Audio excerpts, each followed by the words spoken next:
Hello friends, मैं सौरभ और आज आप लोगों को बताने वाला हूँ योगा के कुछ महत्वपूर्ण बातों को। तो जी हाँ दोस्तों, आप सही सुन रहे हैं। आज हम लोग बात करने वाले हैं योगा के बारे में। तो आप जानते होंगे कि हम मनुष्य को स्वस्थ रहने के लिए और बीमारी से बचने के लिए हम लोग अक्सर मेडिसिन यानी दवाई का उपयोग करते हैं। लेकिन क्या कोई एक ऐसा भी रास्ता है, क्या कोई एक ऐसा भी माध्यम है जिससे हम लोग बिना दवाई खाए स्वस्थ और बीमारी से बच सकते हैं? तो उसका आंसर है योगा। जी हाँ दोस्तों, योगा ही एकमात्र वो एक ऐसा माध्यम है जिसके जरिए आप अपने शरीर को भी स्वस्थ रख सकते हैं और किसी बीमारी से भी बच के रह सकते हैं बिना दवाई खाए हुए ही। तो इसीलिए, और आप जान ही रहे हैं कि दवाई कोई भी हो, आयुर्वेदिक हो, हेमोपैथी हो, एलोपैथी हो, कोई भी दवाई हो, कहीं ना कहीं हमारे बॉडी के लिए कुछ ना कुछ तो हार्म करता ही है। तो इसीलिए हम लोगों को आज से जो बॉडी को स्वस्थ और हमारे किसी भी बीमारी से बचने के लिए हम लोग अगर आज से कुछ सहारा लेंगे तो वो होगा योगा।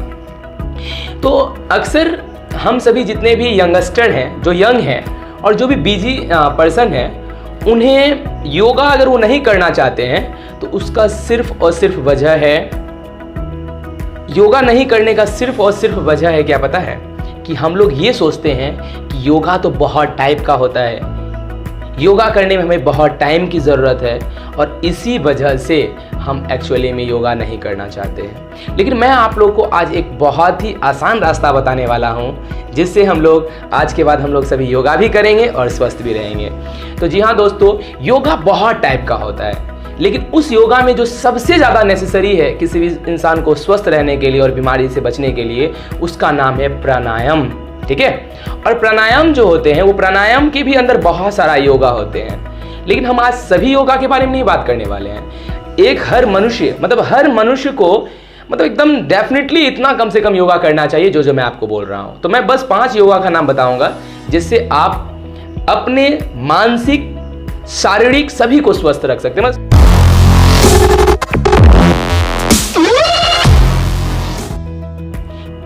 तो सबसे पहले हम बात करने वाले हैं भस्त्रिका।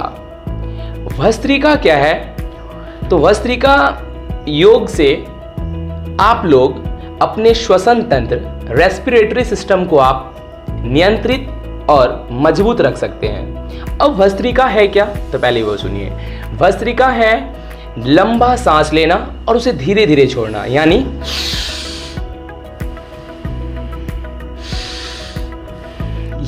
लंबी सांसें लेना और उसे धीरे धीरे छोड़ना, इसे ही कहते हैं भस्त्रिका।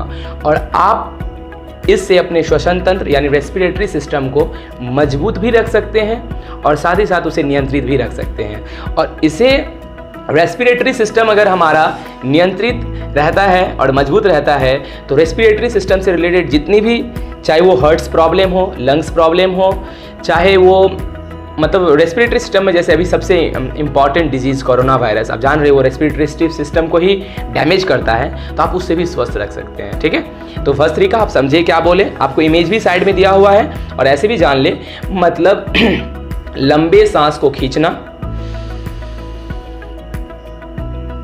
कुछ देर होल्ड रखना, फिर उसे धीरे धीरे छोड़ना।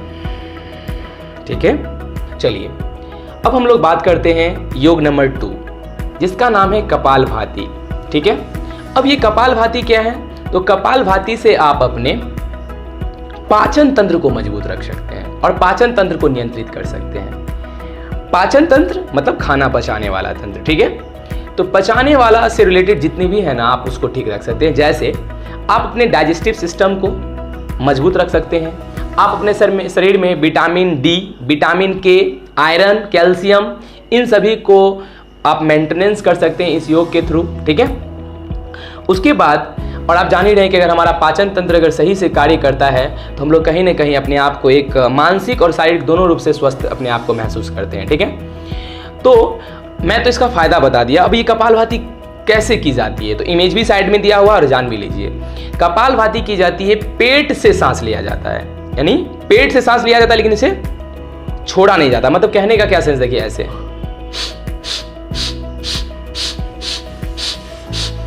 बस सांस लीजिएगा लेकिन उसको फिर रिटर्न नहीं। तो आप इससे डाइजेस्टिव सिस्टम, आप इससे डाइजेस्टिव सिस्टम के अलावा विटामिन, कैल्शियम, आयरन, आप इन सभी को भी नियंत्रित रख सकते हैं और आपको डाइजेस्टिव सिस्टम से रिलेटेड कोई भी डिजीज़ नहीं होगी। तो आप लोग कपालभाति समझ गए। अब हम लोग योग नंबर 3 यानी कि बात करते हैं हम लोग अनुलोम और विलोम के ऊपर, ठीक है। तो अनुलोम विलोम को समझने से पहले आप लोग सबसे पहले समझिए विष्णु मुद्रा क्या होता है। तो विष्णु मुद्रा एक्चुअली में देखिए क्या है, जैसे आप ये हमारा हैंड है और ये जो हाथ है ना, इस हाथ में क्या कीजिए, इस दो जो फिंगर है, इस दोनों फिंगर को आप ऐसे कीजिए, इसको ऐसे ऐसे रखिए, ठीक है। इसको कहते हैं विष्णु मुद्रा, विष्णु मुद्रा। तो अनुलोम विलोम हमेशा विष्णु मुद्रा के ही मदद से की जाती है, ठीक है। अब अनुलोम विलोम कैसे किया जाता है, फिर उसके फायदे में मैं आपको बताऊंगा। तो पहले अनुलोम विलोम कैसे किया जाता है, आप एक नाक पे इसे रखिएगा, ठीक है, और दूसरे नाक से आप सांस लीजिएगा, जोर से सांस लीजिएगा, होल्ड कीजिएगा, और फिर दूसरे मतलब अगर इस छिद्र से सांस लेते हैं फिर दूसरे छिद्र से आपको बाहर करना है, ठीक है, थोड़ा सा टाइम के साथ। तो कैसे,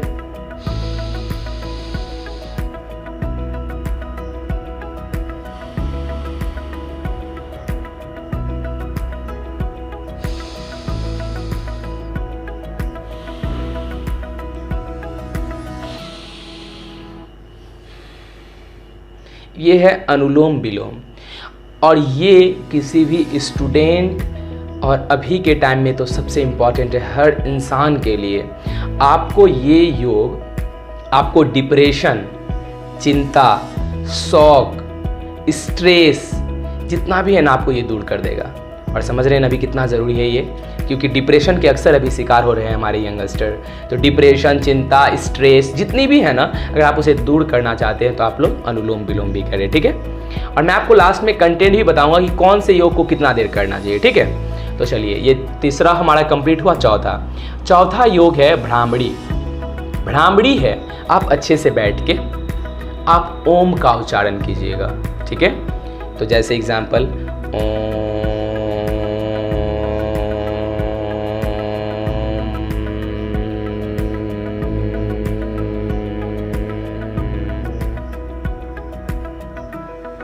फिर आपको रिपीट, यानी आप ऐसे ही करके आप कीजिएगा। इसको कहते हैं भ्रामरी, ठीक है। और भ्रामरी से आपको क्या, आपको शांति प्रदान होती है, मतलब आपको बहुत शांति मिलेगा। और जानिए रहे किसी भी इंसान को स्वस्थ रहने के लिए सबसे इम्पॉर्टेंट है शांति, ठीक है। और 5वां है सितरी और सितकली, ठीक है। तो सितली और सितकली क्या है, तो ध्यान से सुनिए। एक्चुअली में ये क्या होता है, तो आप अपने या तो कभी कभी जीभ को भी स्टॉप करके या तो दांत के मदद से आप सांस लेते हैं। जैसे दांत को बंद कर दीजिए पहले, क्लोज, और फिर इससे सांस लीजिए, होल्ड करके रखिए, फिर धीरे धीरे छोड़िए नाक से।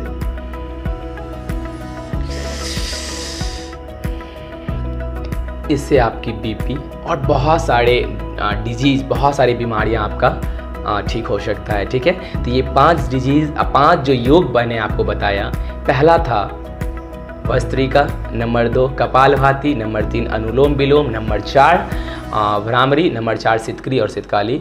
तो ये जो 5 मैंने जो आपको योग बताया ना, ये अगर आपके पास नहीं भी टाइम है ना, तो आप 3-3 मिनट करके करें। यानी 5 योग है तो 5 थी, आप 15। अगर आप और अच्छे करना चाहते हैं तो कम से कम मतलब 5 मिनट कीजिएगा तो सबसे बेस्ट है। तो 5-25 यानी 25 मिनट अगर आप योग पे देते हैं ना, तो अपने शरीर को एक स्वस्थ और बीमारी से मुक्त रख सकते हैं। तो मैं आशा करता हूँ कि आपको ये वीडियो बहुत पसंद आया होगा, क्योंकि आप इसे अपने आप को भी स्वस्थ रख सकते हैं, किसी दूसरे को भी स्वस्थ रखने का सलाह दे सकते हैं। तो आप लोग को अगर ये वीडियो पसंद आया तो प्लीज़ इस वीडियो को लाइक करें, और अगर आप इस चैनल्स पे नए हैं तो प्लीज़ इस चैनल्स को सब्सक्राइब करें, और ज़्यादा से ज़्यादा फ्रेंड्स, ज़्यादा से ज़्यादा ग्रुप्स में इसे शेयर करें, जिससे कि सभी को योग का रियल कॉन्सेप्ट समझ में आए और सभी को योग करने का प्रयास करना प्रारंभ कर दे।